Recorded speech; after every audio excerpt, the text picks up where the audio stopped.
प्रारंभ की कथा। मित्र भेद।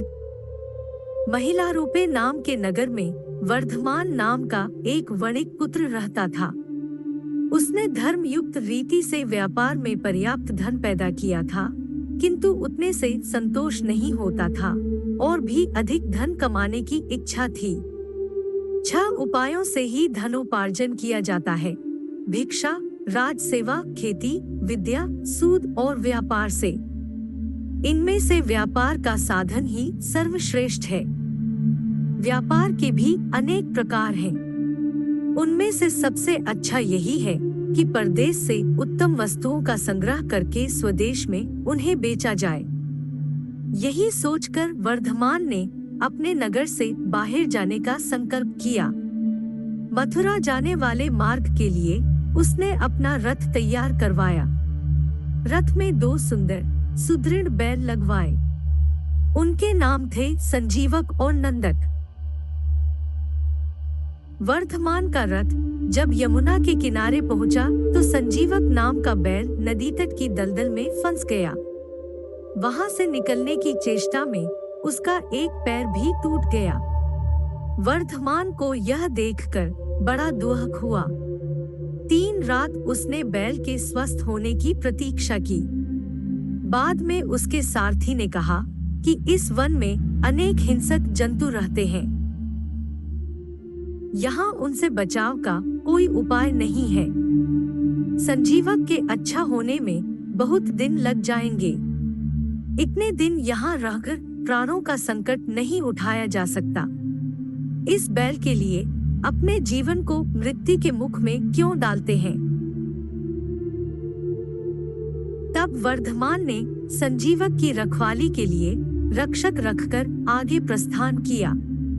रक्षकों ने भी जब देखा कि जंगल अनेक शेर बाघ चीतों से भरा पड़ा है, तो वे भी 2-1 दिन बाद ही वहां से प्राण बचाकर भागे और वर्धमान के सामने यह झूठ बोल दिया, स्वामी, संजीवक तो मर गया, हमने उसका दाह संस्कार कर दिया। वर्धमान यह सुनकर बड़ा दुखी हुआ, किंतु अब कोई उपाय न था। इधर संजीवक यमुना तट की शीतल वायु के सेवन से कुछ स्वस्थ हो गया था। किनारे की धूप का अग्रभाग पशुओं के लिए बहुत बलदायी होता है। उसे निरंतर खाने के बाद वह खूब मांसल और हृष्ट-पुष्ट भी हो गया। दिन भर नदी के किनारों को सींगों से पाटना और मदमत होकर गरजते हुए किनारों की झाड़ियों में सींग उलझाकर खेलना ही उसका काम था। एक दिन उसी यमुना तट पर पिंगलक नाम का शेर पानी पीने आया। वहां उसने दूर से ही संजीवक की गंभीर हुंकार सुनी। उसे सुनकर वह भयभीत सा हो सिमटकर झाड़ियों में जा छिपा। शेर के साथ 2 गीदड़ भी थे, कर्टक और दमन। ये दोनों सदा शेर के पीछे पीछे रहते थे। उन्होंने जब अपने स्वामी को भयभीत देखा तो आश्चर्य में डूब गए। वन के स्वामी का इस तरह भयातुर होना सचमुच बड़े अचंभे की बात थी। आज तक पिंगलक कभी इस तरह भयभीत नहीं हुआ था। दमंत ने अपने साथी गीदड़ को कहा, कर्टक, हमारा स्वामी वन का राजा है, सब पशु उससे डरते हैं। आज वही इस तरह सिमटकर डरा सा बैठा है। प्यासा होकर भी वह पानी पीने के लिए यमुना तट तक जाकर लौट आया। इस डर का कारण क्या है?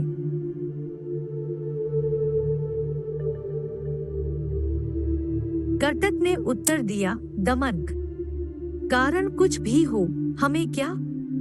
दूसरों के काम में हस्तक्षेप करना ठीक नहीं। जो ऐसा करता है वह उसी बंदर की तरह तड़प कर मरता है जिसने दूसरे के काम में कौतूहलवश व्यर्थ ही हस्तक्षेप किया था। दमंत ने पूछा, यह क्या बात कही तुमने? कर्टक ने कहा, सुनो,